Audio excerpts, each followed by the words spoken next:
Hey, everybody, welcome to the show. So really sad that Bob Saget passed away. He was a friend, really, really funny guy, but even more important than that, he was just a really great guy. He treated everybody so well, such a nice guy. And he was on the show. We had a great conversation a while back, and I wanted to put the conversation out again. He was really funny in this interview, and I just wanted to pay tribute to him. It's still such a shock that he's gone. So if you've heard this before, check it out again. He's great in it. And if you haven't heard it before, I think you're really going to enjoy it. So this is our tribute to Bob Saget, and our thoughts are with him and his family. I'm talking to Bob Saget, by the way, everybody. I don't have a traditional start to my show. Great comedian. I obviously know him from Full House and other great shows, and just a great stand-up, comes into roast, and has a new series coming out tomorrow, March 12th, Videos After Dark, which is sort of an edgier, darker, America's Funniest Home Videos. And it's great to have you on, man. We've met a few times and hung out. We were just talking about, but it's great to talk to you and have you on the show. Appreciate it. Thank you. It's mutual. I never thought I'd be doing promoing a new video show ever. If you'd have told me that 10 years ago, I'd go, you got to be kidding me. Were you running from that a little bit? Because John Fugelsang's a buddy of mine, and he hosted it, and he had a good time, but he said it took a few years to get that kind of hosting role off of him so he could be seen for other things. Did you have the same issue? Not that it was a great gig and you were great at it, but there's the business tends to pigeonhole people. I mean, people thought that I was acted like Danny Tanner in my real life. They didn't understand that people act when they're on a show. And as far as the video show went, I was 30 years old. I was a snarky guy, and I would try to use sarcasm to replace what would be my normal sense of humor. Which would be, I don't know, it wasn't like I was some filth bag. It was just that I wanted to not feel censored and all that. But it was a good job, and it was not what I expected it to be. I did it for 8 years, and it was on Sunday nights, and that people go to church all day, and so you're dealing with, real people all over the world. The show was seen all over the world. And then I got this call just like 5 months ago from Vin DeBona, who made that show, who was my producer on that show, and said, okay, you can do whatever you want. And I want you to do this because I've been wanting to make this show. And a guy named Rob Mills at ABC, who is in charge of Alternative, which would be Jimmy Kimmel, and it would be even The Bachelor and shows like that. But I don't think he can go Kimmel and The Bachelor. But he just said you can have control. So I'm one of the exec producers, I'm head writer, and so it's really my stand-up kind of. I'm reading prompter, but the world you come from. You come from Colbert, right? I mean, it's a world show, of you read prompter, you go off of prompter, you come back to prompter, and so that's something that's incredibly fun for me. Is that freedom? And then it's videos. It's like a variety show where videos are the talent, and so we've seen everything. Everything's gone viral. So people are sending you got to see this YouTube video. And since I did that video show, I don't ever want to see a video from someone, And a bunch of my friends are always posting videos of things happening, and radio stations are always posting people falling down and everything falling apart. But this thing is really funny to me. It's just a lot of the videos are just stuff he's sat on for 30 years. And, there's like a section of videotapes in your dad's sock drawer, and there's naked people with their asses are blurred, and babies are cursing, and they'll put a birdie over their mouth, but you know what they're saying. And it's just hilarious to see a 2-year-old cursing and not knowing what they're saying, but by the parents laughing, they're encouraging it. Exactly. Yeah. So it breaks it down into, and these are things that would have been on another show, but it still goes into, you peek into people's lives, but then you get a 5-minute bunch of stripper videos where all they do is fall off of poles to a Ramones song. And I hate to say it, but it's funny. And I don't hate to say it. It's actually, with all the stuff that's on, and you have the alternative is the news, this is at 10 o'clock at night. We're not into our late night shows yet, which are a solace a lot of times. And yeah, they're dealing with politics a lot of times, but they're still also just wanting to entertain people by mocking what happened in the day's events. But this is evergreen, and it's just funny stuff to see a very large man sliding down a hill of ice, and his bathing suit's on, and it comes off, and he just keeps hitting like little icebergs, and he's like whittling it down, and then he stands up and goes, ta-da! Like, so it's sort of everybody's, he's got a sense of humor about himself. So exactly. So it's not just making fun of people. Yeah, exactly. It's not just saying, look at these people in the South setting fire to their home. That's in there too. Or here are Russian guys with tasers tasering themselves to out-taser their friend.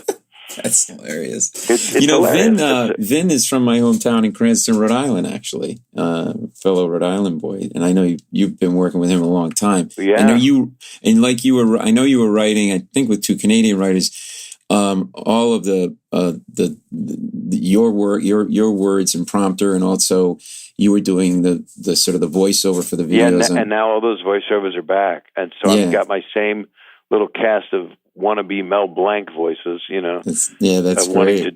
to, look out, Yeah. But exactly. they're saying things like, don't hurt my willy, It's like, it's funny. Silly. Do you think now this could get on? I mean, I imagine a bunch of these are things that Vin got or you guys got, and they were too blue for, the primetime show that you were doing.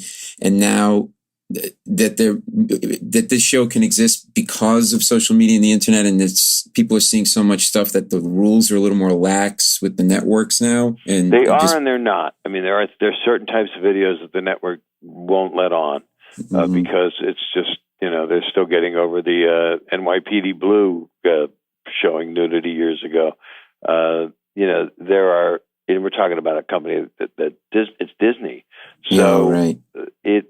But they are allowing things that late night television allows, which is there's certain words you can say. You can say pissed off and not get in trouble, and there really isn't a need to say it usually on my show.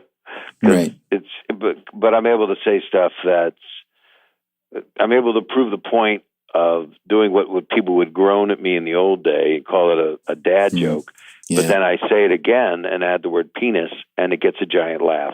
And then I say, so you're laughing basically just that I said that word, and then it's shame on you people. So it's a complete flip of whatever that character I was playing as a youngster at 30, hosting that show for 8 years.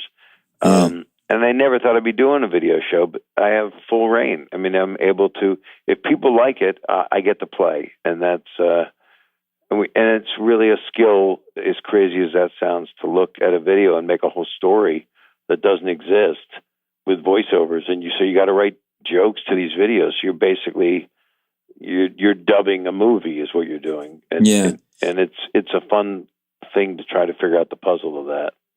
I give everybody credit because when I was reading through the information about the show and everything for the interview, and it said Videos After Dark, and I just assumed this was going to be like super late night or on like HBO or Showtime, and it's on 10 o'clock on ABC tomorrow night after the conclusion of The Bachelor. It's like that's pretty out there. Like we were saying, 15 years ago, I don't think any of these networks, obviously this isn't like porn that you're showing, but still it's edgy stuff. For 10 o'clock at night, I was really, in a good way, surprised by that, Yeah, it's a strong move. And it's this guy, Rob Mills, he really fought for the show, believes in it.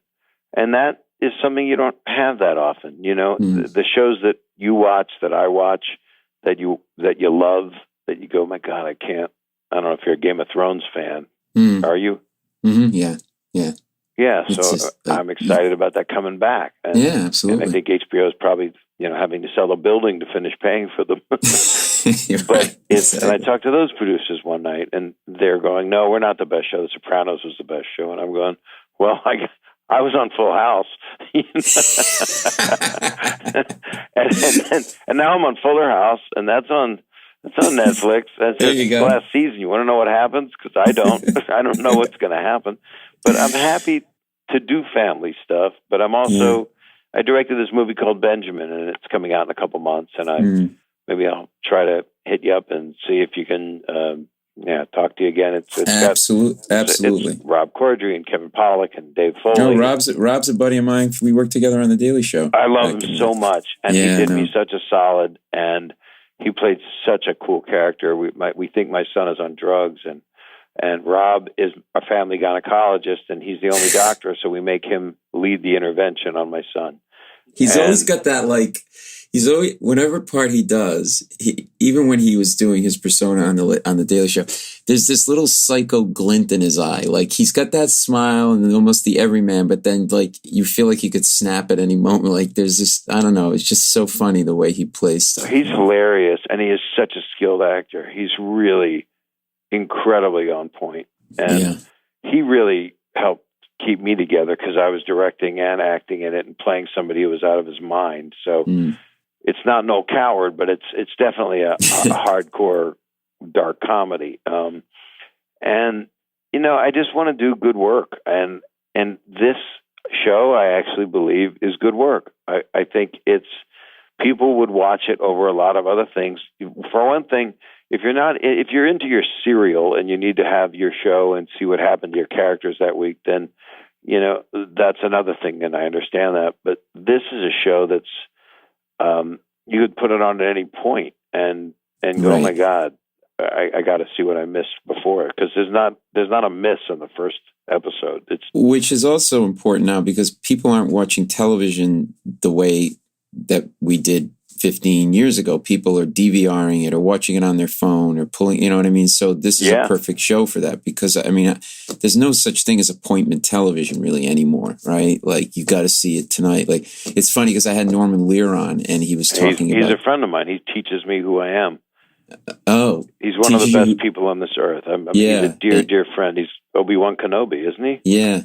And he was telling me about, and he probably, if you guys have good friends, he maybe told you this, but my listeners who don't know, he was talking about the heyday, and I was just saying how brave he was and CBS was for putting that kind of content on, and it wouldn't happen today, especially on broadcast networks. And he talked about, like, at the height of the show, they had one particular show that was a special show, and they averaged like 60 million viewers in the New York metropolitan area, and he said during commercial breaks the water table would change because everybody would go to the bathroom and flush the toilets. And it's like, it just blows your mind. You don't need a Nielsen box or a diary at that time. Exactly.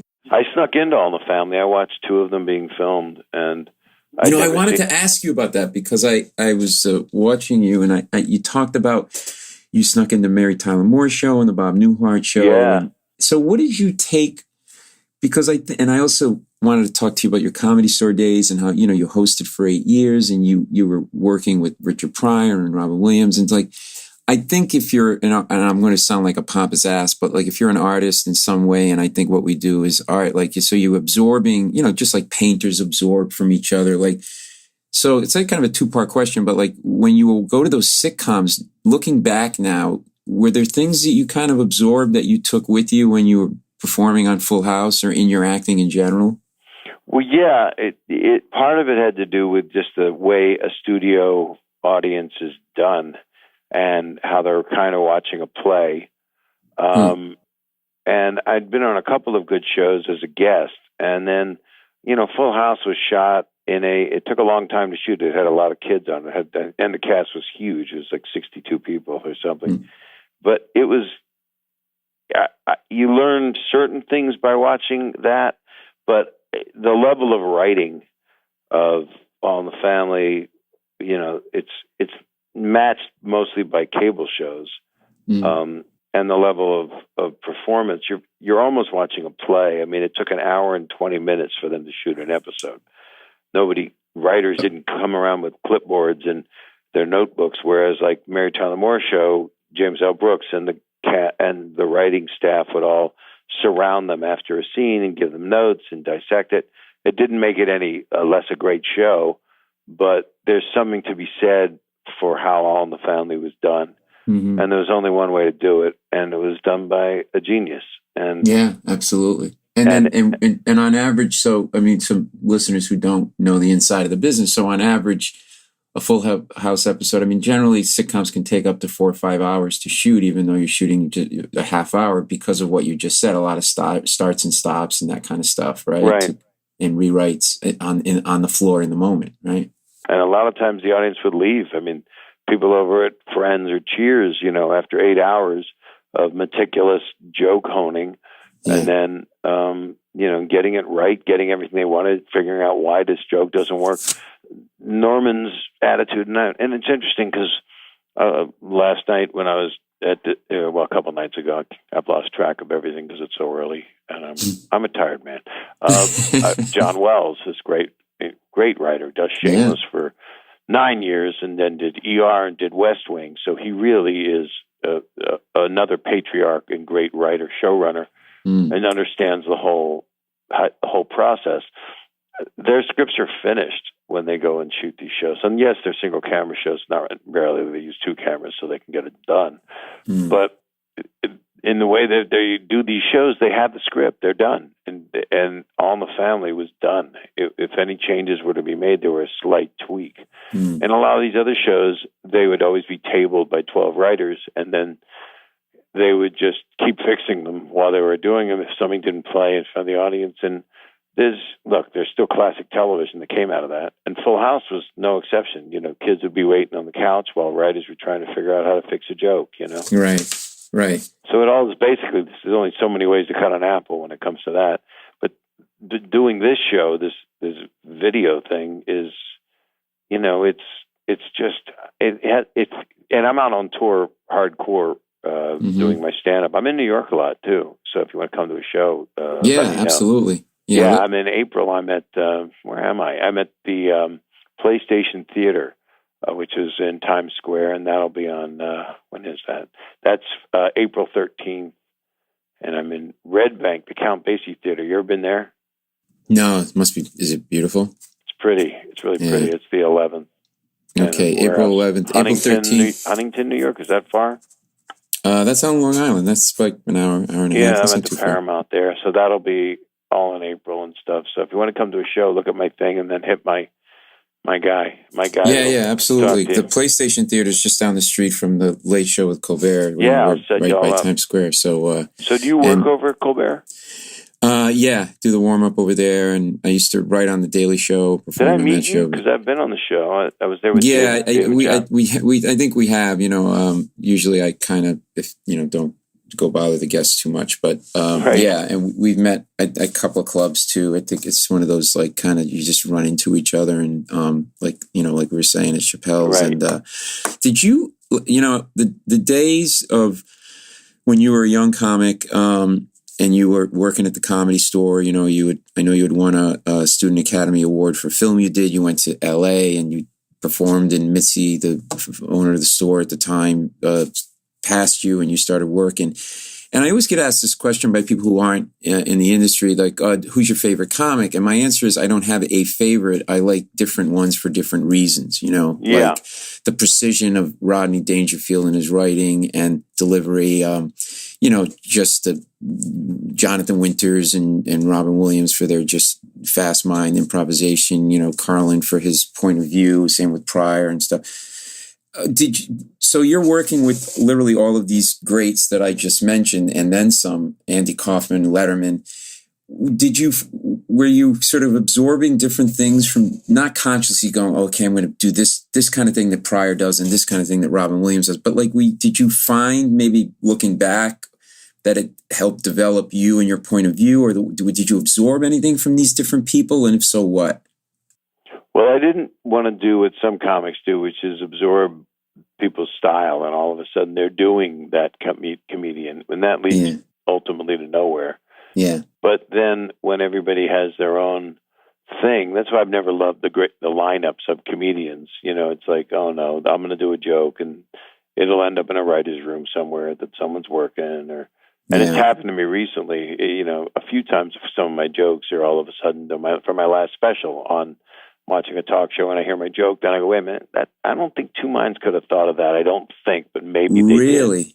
Really? Yeah, it's weird. It's happened a few times, but that's, one of the greatest things about coming up at the Comedy Store besides the fact that it was a dark place in a very strange place, and Mitzi could either love you or hate you, and treat you good or treat you horrible. Yeah.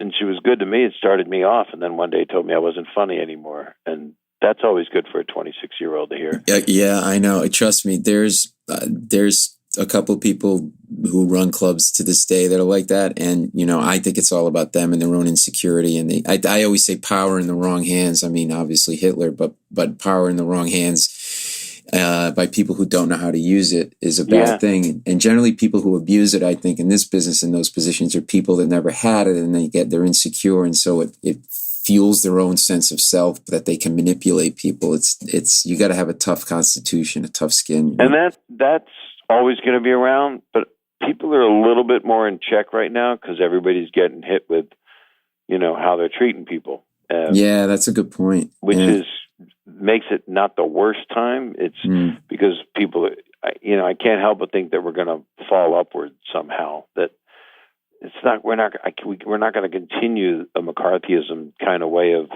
Well, the whole society, I think social media has empowered everybody to have a point of view and opinion all the time and say it. And my attitude is just because you have an opinion, keep your fucking mouth shut, including me. We don't have to hear it all the time. And right. I was at Stand Up New York here in the city one night, just working out new material. And there was kind of a dead audience. And I was like, well, I don't want to waste this new material if they're not really laughing. So let me talk to them a little bit, kind of juice them and get them.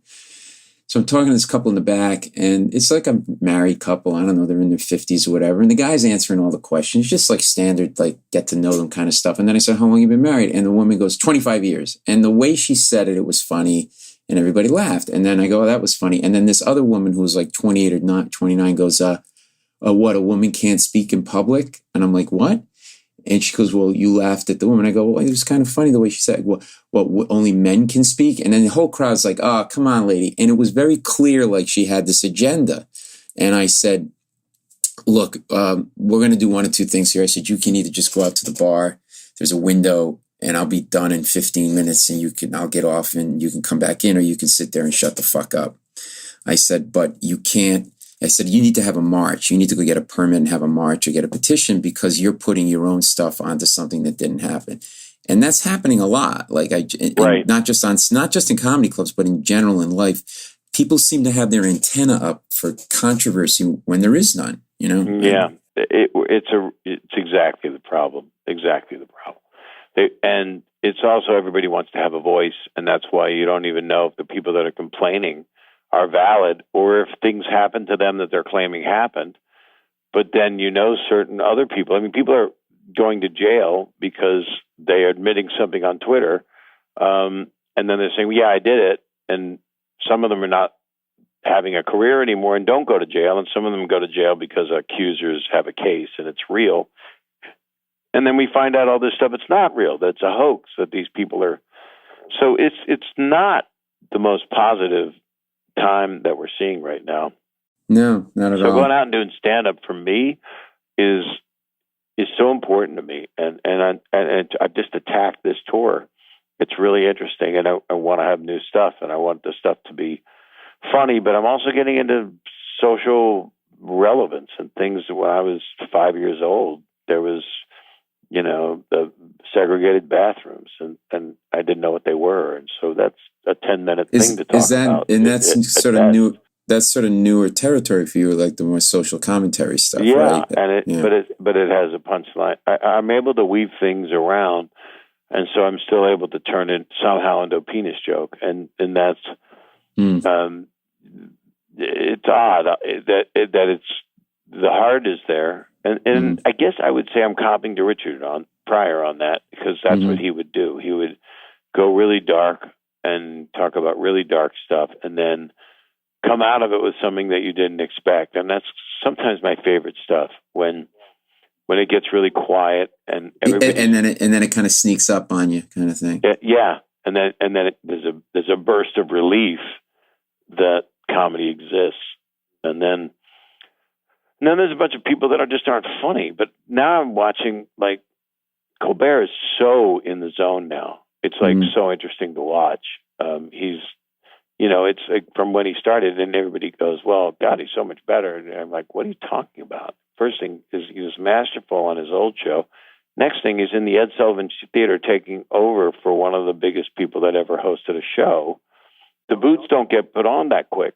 No, and also by a guy that wasn't a stand-up. And you and I, as stand-ups, know it's a very specific skill set, and the art of it is to make it look like, oh, just anybody could walk up there, put their hands in their pocket, and chit-chat. But there's a lot going on up there. And he was not a stand-up. He's a comedic actor, an improv guy out of Second City. And so we were doing run-throughs before the show went on the air of just him being comfortable standing on the stage and playing to the room. And then, we did some test shows or whatever. And then, I'd take some notes and we'd get together and, like there's the balcony, right? And I'm like, you got to look up at the balcony because you don't have to deliver the joke there. But if you just gaze up, it engages all of those people in the balcony. Otherwise, if you're just looking down at the orchestra seats, they get disengaged emotionally. All of those little things. And he just grabbed it like within a couple of weeks and just owned it. And yeah, well, he's brilliant. I mean, he really, he just is. And it's funny, I don't want to speak for him directly, but I don't think the plan was to do all politics in the show. It was like, kind of between the Daily Show and the Colbert Report, him and a bunch of us have been doing it a long time, and I think it was going to be more like a traditional general variety late night show. You touch a little bit on politics like Johnny used to, but then other stuff as well. But then all this stuff, with the current administration was like meat falling from the sky every day. Like, how do you not do it? And so if you tracked the monologue in a way, you'd see it started with maybe 10% of politics, and then 20, and then 30, then 50, and then almost 100%, because that's it right now. That's the conversation in the country. So yeah, you go through the minutes of the day, and that's the joke. But they've also been doing some really strong pieces. They did a funny Game of Thrones bit, which was a really funny thing recently. You know which one I mean? It was, yeah. It was just hilarious. And it's it obviously comes from what people would call more a leftish way of looking at it, but it's not. It's a humanistic way of looking at it, of how people are behaving and how people are treating other people. Yeah, I know. The problem in the culture, though, is like you can't have great, like I go on and I can, between, like I said, working on the shows or going on, some of these panel shows on cable news, like nobody has a sense of humor about their candidate anymore or their politics. So like it's very hard to do fun political satire without half the room, getting really upset or whatever. And I hope, I think you alluded to it earlier, like I hope the pendulum swings back a little bit and everybody can lighten up and acknowledge that. Well, I think they're going to have to get tired of it, or there's going to be a lot of hell to pay. We don't want to see a war. Exactly. A guy yelling out, "The South will rise again," and I'm playing Boston. It's like, what? Yeah, exactly. That doesn't make any sense. Exactly. Well, listen, I don't want to keep you too long. I want to have you back on. We'll figure out another time. Yeah, I want to come in maybe when I'm in New York. Do you put people in there with you? Yeah, absolutely. We have a studio over at the CBS Studios. We can get you in and we'll hang out. I'd love to do it face to face. Great. I'll talk so to my guy. let me do this. Let me tell people March 12th, tomorrow night, Videos After Dark, Bob Saget. You have your Benjamin. When is your movie coming out? I believe it's April, but I have to announce that's when I'll torture you because I'll be in New York City. So I'll come talk to you about that. And then I'm you got really tour dates in April, PlayStation Theater, Red Bank, the Paramount. They can go to your website, I guess, or go to those websites. BobSaget.com. I don't know how I came up with it. Did you focus group it and all that other stuff? Yeah, we did. We tested it. I feel bad for the people that have to go, the real,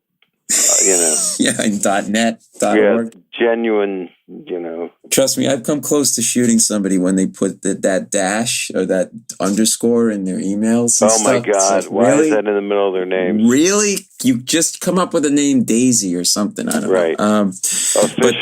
The official. Don't. And by the way, don't hang up when I say bye to everybody because I want to ask you something off the air. But okay, you can see how professional this show is. I don't like it to feel like a show. But anyway, go see Bob in April on tour and watch his show tomorrow night. This man has not made much money in the business, and he needs every nickel he can get. I got 3 daughters and a wife to pay for. Oh God! Hey, it's great to finally talk to you like this. Like I said, we've hung out a bit here and there, so it's really great. I was very excited. I'm really to hang happy. out. I enjoyed this a lot. Thank you. All right, thanks, man. Have a good day. Bob Saget, everybody. Check out his show tomorrow night, Videos After Dark on ABC at 10 p.m. Eastern. Thanks, man. Now, there you go. That's Bob Saget. So sad that he's gone. Hope you enjoyed that conversation, and we'll see you next week, everybody.